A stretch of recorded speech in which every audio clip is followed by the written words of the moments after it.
Existe um livro que não apenas mudou a forma como milhões de pessoas ao redor do mundo encaram o sofrimento, mas que também nos oferece uma bússola inestimável para navegar pelas maiores adversidades da vida, transformando o desespero em significado. Não é um livro sobre como evitar a dor, mas sobre como encontrar propósito na dor, uma lição que ecoa com uma profundidade que poucas obras conseguem alcançar. É um convite à reflexão mais profunda sobre o que realmente nos move e o que nos permite permanecer de pé, mesmo quando tudo ao redor parece desabar. O autor dessa obra monumental é Viktor Frankl. Nascido em Viena, Áustria, em 1905, Frankl não era apenas um escritor. Ele foi um neurologista e psiquiatra brilhante, parte da renomada escola vienense de psicoterapia, que teve figuras como Sigmund Freud e Alfred Adler. No início de sua carreira, ele até trabalhou com Adler, mas rapidamente começou a desenvolver sua própria abordagem, percebendo que as teorias de Freud, focada na vontade de prazer, e Adler, focada na vontade de poder, não capturavam a totalidade da experiência humana. Frankl acreditava que havia uma terceira e mais fundamental motivação, a vontade de sentido. Mas foi a vida de Frankl, e não apenas seus estudos, que cimentou a base de suas ideias. Em 1942, em um dos períodos mais sombrios da história da humanidade, ele foi preso pelos nazistas. Por 3 longos anos, Frankl foi prisioneiro em 4 campos de concentração diferentes, incluindo o infame Auschwitz e Dachau. Ele perdeu tudo: sua esposa grávida, seus pais, seu irmão. Toda a sua família foi exterminada. Ele testemunhou a barbárie em sua forma mais pura, a desumanização em seu auge. No entanto, foi nesse inferno na Terra que Frankl não apenas sobreviveu, mas também consolidou suas teorias. Ele observou, analisou e até mesmo realizou sessões de terapia secretas com outros prisioneiros, ajudando-os a encontrar um porquê para continuar vivendo, mesmo quando a morte parecia a única certeza. Esse é o fato surpreendente e mais impactante sobre ele. Em meio à privação total e ao risco constante da própria vida, ele praticava sua paixão e sua missão de vida, provando em primeira pessoa a validade de suas próprias ideias sobre a liberdade interior e o sentido. Ele escreveu O Homem em Busca de Sentido em apenas 9 dias, logo após sua libertação, como uma forma de sistematizar suas observações e compartilhar a mensagem urgente de que, mesmo nas circunstâncias mais extremas, o ser humano tem a capacidade de escolher sua atitude e encontrar um propósito.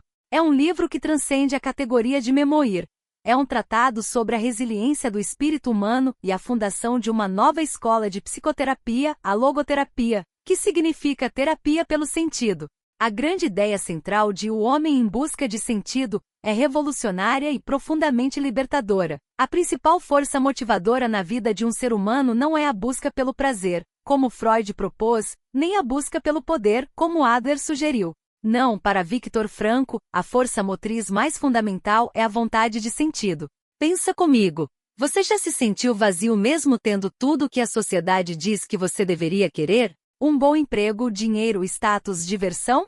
Essa sensação de algo faltando é o que Frankl aborda. Ele argumenta que o ser humano é, antes de tudo, um ser em busca de um propósito, de uma razão para existir, de algo que dê significado à sua vida, mesmo que isso envolva sacrifício ou sofrimento. É como se a vida nos fizesse uma pergunta, e nossa responsabilidade é encontrar a resposta através de nossas ações e de nossa atitude. Para a gente entender isso melhor, vamos usar uma analogia bem brasileira. Imagina o seguinte: você está preso no trânsito caótico de São Paulo, na Marginal Pinheiros, numa sexta-feira à noite. A maioria das pessoas vai xingar, buzinar, reclamar, ficar estressada. Elas estão reagindo à circunstância. Mas e se, em vez disso, você usasse aquele tempo para ouvir um podcast que te agrega conhecimento, para fazer uma meditação guiada, ou até mesmo para ligar para alguém que você ama e que está longe? Você não mudou o trânsito, mas mudou sua atitude e, com ela, o sentido daquele momento. Para Frankl, o sentido não é algo que nos é dado, é algo que descobrimos e realizamos. Não é uma receita pronta, mas uma tarefa pessoal e única para cada um de nós. E por que essa ideia é tão diferente do que as pessoas normalmente pensam? Porque a maioria de nós foi ensinada a buscar a felicidade como um fim em si mesma. A gente persegue a felicidade através do consumo, do status, da validação externa. Mas Frankl inverte essa lógica. Ele diz que a felicidade não pode ser perseguida, Ela é um efeito colateral, uma consequência não intencional da descoberta e realização de um sentido. Quando você tem um propósito, quando você está engajado em algo maior que você, a felicidade surge naturalmente. É por isso que muitas pessoas que têm tudo ainda se sentem vazias, enquanto outras que enfrentam dificuldades imensas conseguem manter uma dignidade e um brilho nos olhos. Elas encontraram um sentido para suas vidas, um porquê que as sustenta. É uma virada de chave. Em vez de esperar que as coisas boas aconteçam para você ser feliz, você encontra um sentido e, com ele, a resiliência para lidar com o que vier. Não se trata de uma felicidade superficial, mas de uma plenitude profunda que vem de viver uma vida com propósito. Agora vamos mergulhar nas primeiras lições que Franco nos entrega. A primeira, e talvez a mais impactante, é a da liberdade de escolher a atitude. Franco nos ensina que mesmo quando todas as outras liberdades nos são tiradas, liberdade física, liberdade de expressão, liberdade de escolha, a última das liberdades humanas permanece intacta, a liberdade de escolher nossa própria atitude diante de qualquer circunstância. Nos campos de concentração, ele viu prisioneiros que, apesar da fome, da doença e da tortura, mantinham uma dignidade interior, compartilhavam seu último pedaço de pão, ofereciam palavras de consolo. E viu outros que se tornaram animais, roubando e traindo para sobreviver. A diferença não estava nas condições externas, mas na escolha interna de cada um. Pensa comigo, sabe aquela situação em que a gente se sente totalmente sem controle? Seja uma crise financeira inesperada, um relacionamento que termina, ou até mesmo um plano de viagem que dá errado no último minuto.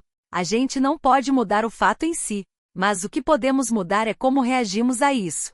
Podemos nos entregar ao desespero, à raiva, à autocomiseração, ou podemos escolher buscar uma lição, uma oportunidade de crescimento, uma forma de ajudar alguém que talvez esteja numa situação pior. Um exemplo prático real. Imagine um empreendedor que vê seu negócio desmoronar por conta de uma crise econômica. Ele pode se afundar na depressão, culpar o governo, o mercado, o mundo.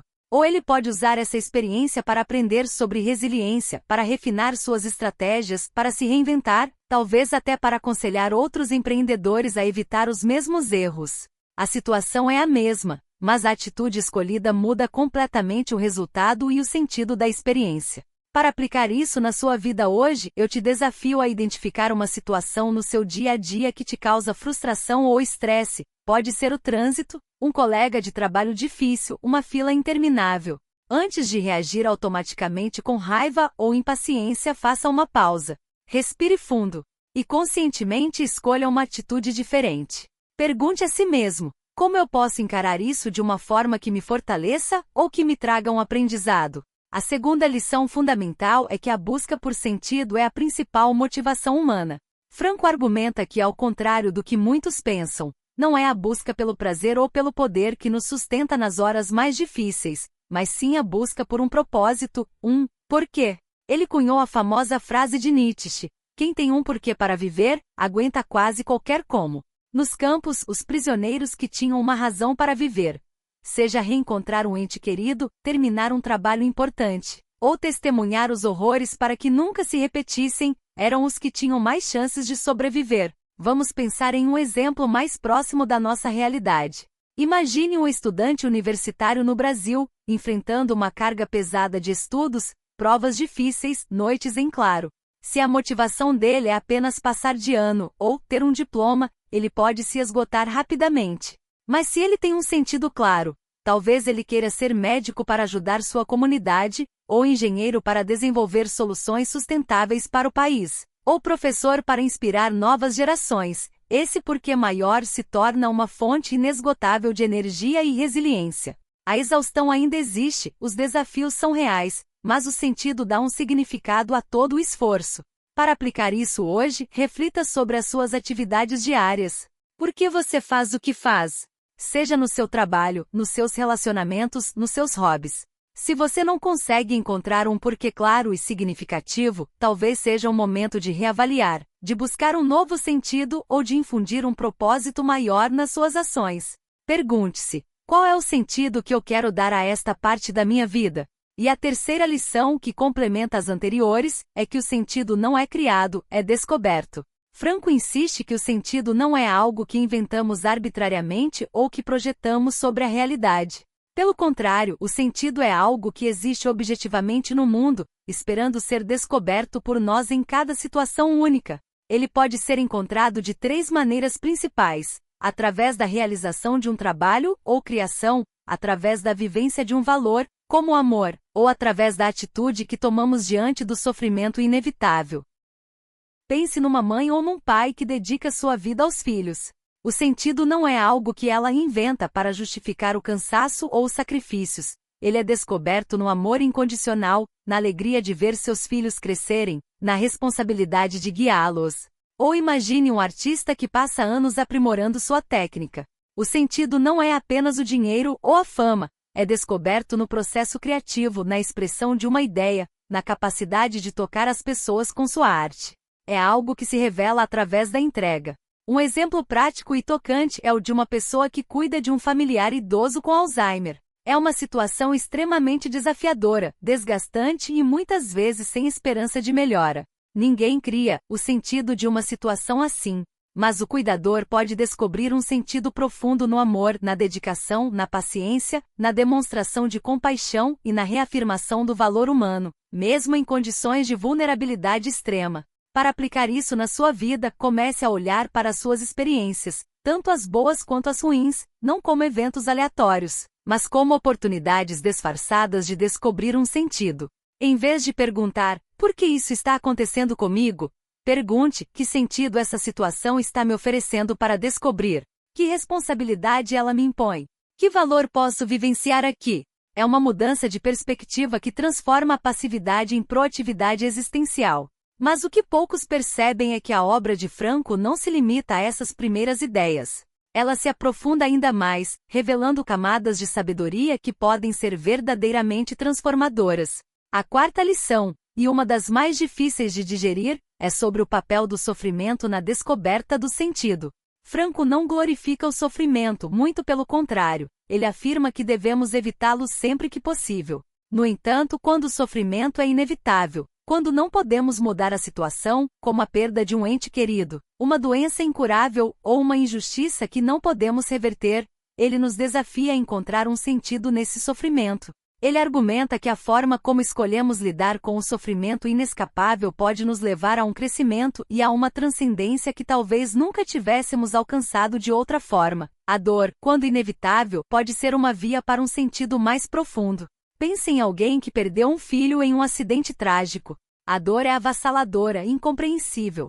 Não há como criar um sentido para essa perda. Mas essa pessoa pode, com o tempo, descobrir um sentido. Talvez ela se torne uma ativista por segurança no trânsito, salvando outras vidas. Talvez ela crie uma fundação em nome do filho para ajudar crianças carentes. Talvez ela encontre um novo propósito em apoiar outros pais que passaram pela mesma dor. O sofrimento não desaparece, mas ele é transmutado, ganha um contorno de significado que honra a memória e transforma a experiência em algo que, paradoxalmente, gera vida e esperança para outros. É uma responsabilidade que a vida nos impõe, e nossa resposta a essa responsabilidade é o que define nosso caráter e nosso sentido. Para aplicar isso na sua vida, quando você se deparar com uma situação dolorosa que você não pode mudar, em vez de apenas resistir ou se entregar ao desespero, tente fazer a pergunta: que tipo de pessoa eu sou chamado a ser diante dessa situação? Que responsabilidade essa dor me impõe? Como posso transformar essa experiência em algo que tenha sentido, seja para mim ou para os outros? É um exercício de coragem e de busca existencial. Aqui vem a virada que diferencia Franco de muitos outros pensadores. Ele não só observou a busca por sentido, ele desenvolveu uma terapia inteira baseada nesses princípios. A 5ª lição é a importância da logoterapia. A logoterapia, a terapia pelo sentido, é a 3ª escola vienense de psicoterapia e se distingue das outras por seu foco. Enquanto a psicanálise de Freud olha para o passado em busca de repressões e a psicologia individual de Adler busca o poder e a superação de complexos de inferioridade, a logoterapia de Franco olha para o futuro. Ela se concentra em ajudar o indivíduo a descobrir seu sentido único na vida, as tarefas e responsabilidades que o esperam.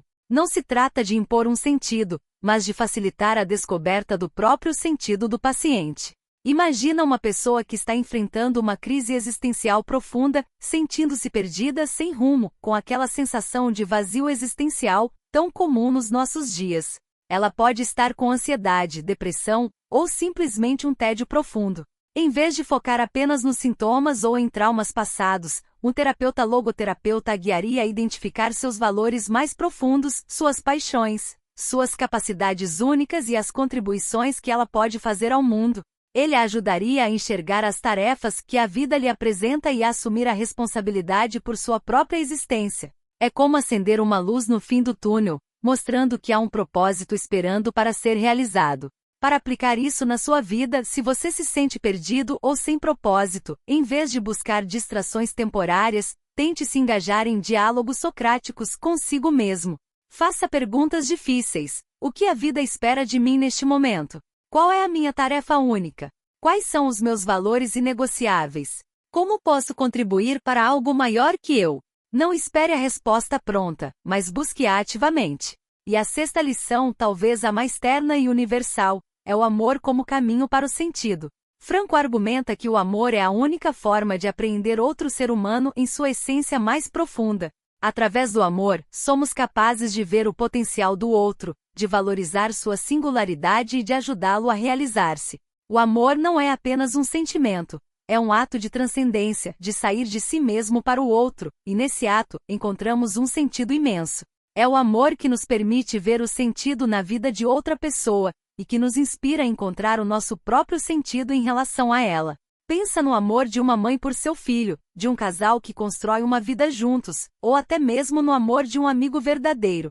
Nesses relacionamentos há uma entrega, uma preocupação genuína com o bem-estar e o crescimento do outro. Mesmo nos momentos de dificuldade, o amor nos permite ver além das falhas e imperfeições, enxergando a essência e o potencial. E é nesse ato de ver e amar que um sentido profundo se revela. O amor nos dá razões para lutar, para perdoar, para construir. Ele nos conecta a algo maior que nós mesmos.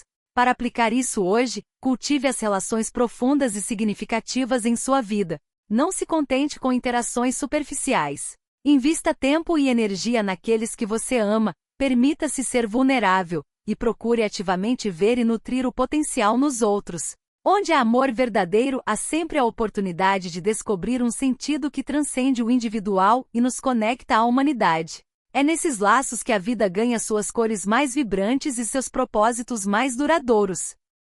Agora, vamos falar com total honestidade sobre O Homem em Busca de Sentido. O que funciona muito bem neste livro é sua profundidade avassaladora e sua capacidade de transformar a perspectiva do leitor. Não é um livro de autoajuda vazio, com promessas fáceis. É um testemunho brutalmente honesto da resiliência humana, uma ponte entre a experiência mais terrível imaginável e uma teoria psicológica robusta. A história de vida de Viktor Frankl confere uma autoridade moral inquestionável à sua mensagem. Ele não está falando de algo que leu em livros, ele viveu e observou na pele a verdade de suas ideias. O livro nos oferece uma perspectiva de empoderamento mesmo nas situações mais desesperadoras, mostrando que sempre temos a escolha de nossa atitude. É um antídoto poderoso contra o niilismo e o vazio existencial que assola tantas pessoas hoje. A clareza com que ele expõe conceitos complexos é notável, tornando a logoterapia acessível a um público vasto. No entanto, o livro também tem suas limitações e críticas legítimas. Para alguns leitores, especialmente aqueles que buscam uma leitura mais leve ou soluções rápidas, a densidade filosófica e psicológica pode ser um desafio. As partes mais teóricas da logoterapia, embora cruciais, podem exigir uma releitura e reflexão mais aprofundadas. Além disso, a intensidade do sofrimento descrito nas memórias de Frankl pode ser avassaladora para pessoas mais sensíveis ou para quem já está passando por um momento de grande vulnerabilidade emocional. É um livro que exige coragem para ser lido. Outra crítica potencial é que, para alguns, a mensagem de encontrar sentido no sofrimento pode ser interpretada erroneamente como uma glorificação da dor, o que Frankl nunca quis. Ele sempre enfatizou que o sofrimento deve ser evitado sempre que possível, e que só devemos buscar sentido nele quando ele é inevitável. Para leitores mais cínicos ou pragmáticos, a abordagem de Frankl pode parecer demasiado otimista ou espiritualizada demais. Mas é importante lembrar que o otimismo dele é forjado na realidade mais cruel, não em uma visão ingênua do mundo. Para quem este livro é perfeito? Absolutamente para qualquer pessoa que esteja buscando propósito, enfrentando adversidades significativas, lidando com luto, depressão existencial, ou simplesmente querendo uma perspectiva mais profunda e significativa sobre a vida. É leitura obrigatória para estudantes de psicologia, filosofia, teologia e para profissionais da saúde mental. É ideal para quem se sente perdido em um mundo cada vez mais materialista e busca algo mais profundo. Para quem pode não funcionar tanto? Para pessoas que estão buscando soluções rápidas e superficiais para seus problemas, ou que não estão prontas para confrontar questões existenciais profundas. Se você não está disposto a refletir sobre o seu próprio papel na construção do seu sentido, este livro pode ser pesado demais. Mas para quem está pronto para o mergulho, a recompensa é imensa. Chegamos ao final da nossa jornada por O Homem em Busca de Sentido, e espero que você esteja tão impactado quanto eu sempre fico ao revisitar as ideias de Viktor Frankl. Mas não quero que você saia daqui apenas com a cabeça cheia de ideias. Quero que saia com um plano de ação, com algo que você possa começar a aplicar hoje na sua vida. A primeira ação mais importante que você pode começar hoje é refletir sobre o seu porquê. Pare por alguns minutos, talvez antes de dormir ou ao acordar, e pergunte a si mesmo: